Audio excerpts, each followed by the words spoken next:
This tutorial focuses on the technology components of iNACOL standards for quality online courses. Section D, Technology, contains 11 standards organized by 7 strands: Course Architecture, User Interface, Technology Requirements and Interoperability, Accessibility, and Data Security. Only standards D3, 4, and 7 are verified by CLearn's review teams. The remainder are reviewed by CLearn Central. The first strand, Course Architecture, contains 2 standards. Standard D1, Open Architecture, expects that instructors have the ability to add content, activities, and assessments. The consideration confirms that instructors should have access to add content, activities, and assessments, and cautions that the original course content may not be changed. The publisher provides both a description and a URL or location where we may verify access. If instructors have the ability to modify, this standard is fully met. If not, our possible partially met comment will be a variation of instructors are unable to add content, activities, and/or assessments. Standard D2 is concerned with course flexibility. Can the course be modified to accommodate multiple school calendars? And can students progress at an individualized pace? Or are start and end dates fixed? The publisher provides both a description and a URL or location where we may confirm course flexibility. However, this is a soft standard. Unless there are rigid start and end times with no options for students to control their pace, we mark this standard as met or partially met. The only partially met comment to date has been that the course only follows the provider's schedule, with the exception that students have some control over pacing. The next strand, User Interface, has 2 standards that are confirmed by review teams. Standard D3, Navigation, simply asks if the course navigation was clear and consistent. Was it easy to progress through and around the course? Are navigation methods logical and easy to understand? Was there a consistent look and feel? Because reviewers have opened all course activities, we don't ask publishers for description or location. While most courses fully meet this standard, many courses are constrained by the learning management system. Some LMSs are designed in such a clunky manner that navigation buttons are difficult to see or too small to be obvious. Other courses contain redundant navigation features, allowing students to maneuver through a course in a variety of ways. The most common partially met comment so far is that course navigation is sometimes either unclear or non-intuitive. Standard D4, Rich Media, is a power standard that asks if the course contained a variety of rich media in different formats. The term rich media is fairly general, and definitions are broadly defined. However, for our use, we're expecting that the course includes a variety of video, animations, interactive components, presentations, and narrations. These could include video tutorials or lectures, streamed content demonstrations, concept animations, and narrated presentations. Pictures and graphics are not rich media. Because reviewers open all course activities, CLearn doesn't ask publishers for a description or location. While some courses CLearn has reviewed are media-rich, many fall in the middle between no media and limited media. The overarching question is, are rich media present enough to be noticed? If you frequently see rich media or multimedia in this course, the standard will be fully met. If not, currently partially met comments include: the course uses some media resources, some activities include rich media, and this course is primarily text-based. However, a course that contains only text and pictures has a standard that is not met. The next strand, Technology Requirements and Interoperability, contains 5 standards: 4 of which are reviewed only by CLearn Central.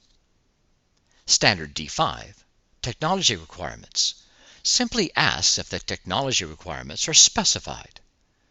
This may include hardware, browser, and software requirements, and should be easily located in the course introduction, the course syllabus, or during the registration process.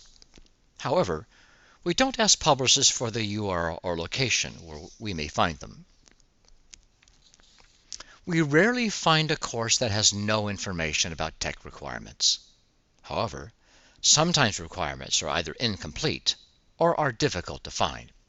So this is our partially met response. Standard D6, Prerequisite Skills, asks if students are informed about the technology skills they should possess prior to taking the course. The consideration suggests that these should be found in the course description or during the registration process, but expects the students are informed of these prior to taking the course. Because prerequisite skill information is often found in a variety of locations, we ask the publisher for both the description and the URL or location where they may be found. Like the Technology Requirements Standard, we rarely find a course with no skill information. However, we do utilize the partially met comment when skill information is incomplete or difficult to find. Standard D7, Tools and Software, is the final standard vetted by our review teams. The remainder of the iNACOL standards are verified by CLearn Central. D7 asks if the course uses content-specific tools and software appropriately. However, we're also asking whether tools were present and if they are easy to find. Since reviewers have participated in course activities, they're the best judge whether tools should be required for the course, and if the tools supplied were appropriate. Because of this, we don't ask publishers for description or location. However, not all courses require outside tools or software, so if you believe tools weren't necessary, the standard must be marked as met. The most common partially met comment we've used is, additional online tools or software would have strengthened this course. Standard D8, Interoperability, asks if the course meets internationally recognized interoperability standards. However, D8 is lightly reviewed, meaning that at this time, we aren't applying stringent expectations to mark this standard as met.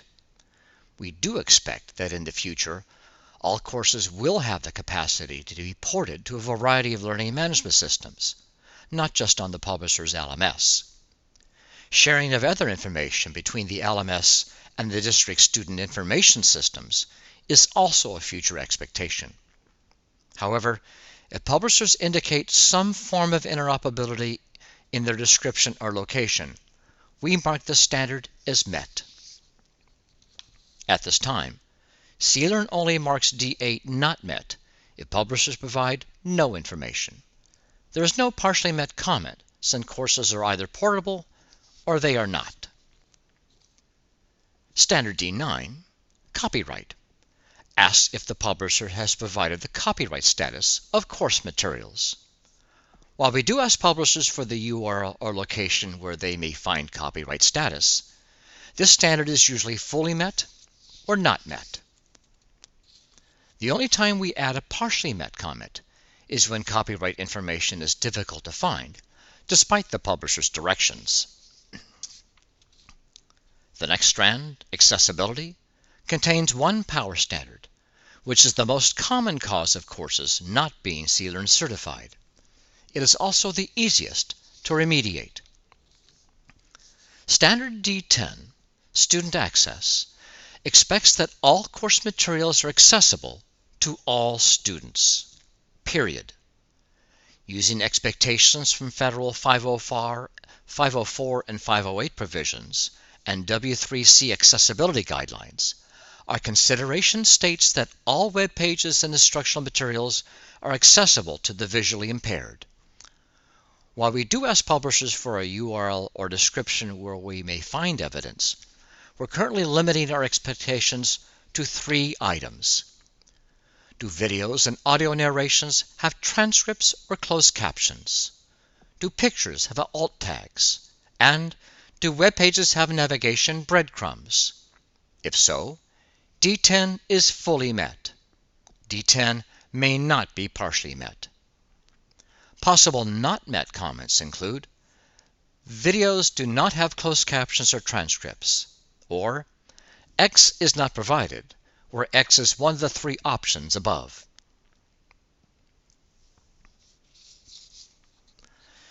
Standard D's final strand is data security. Standard D11, FERPA, states the student information should be confidential and refers us to the Federal Education Rights and Privacy Act.